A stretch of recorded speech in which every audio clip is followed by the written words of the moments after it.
You notice how the people in this great country of ours are so unhappy. You don't see very many smiling people anymore. People have lost the ability to smile. This is right.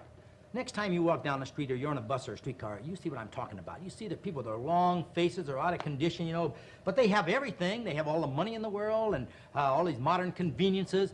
What's the matter with the people?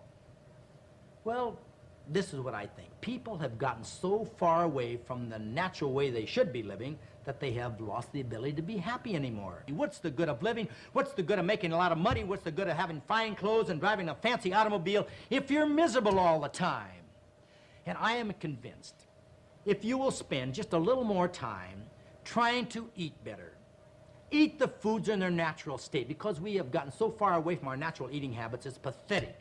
Eat more fresh fruit, fresh vegetable, lean cuts of meat. And another thing is to get more physical activity, because we know that this wonderful body of ours cannot be functioning right. It can't be happy, and it can't repair itself properly if you don't give it the right amount of exercise. And we also know if you don't get enough exercise each day, it affects your mind. Your mind worries. You have these tensions and frustrations that people have too much, and you're just kind of down in the dumps, and your body is hanging and sagging, your face is hanging and sagging, everything is down. It's not conducive to smiling and being happy. So please, let's get back the way nature intended us to be, with a smile on our face and enjoying all the wonderful things that we have in this great land of ours. Let's appreciate it 24 hours a day.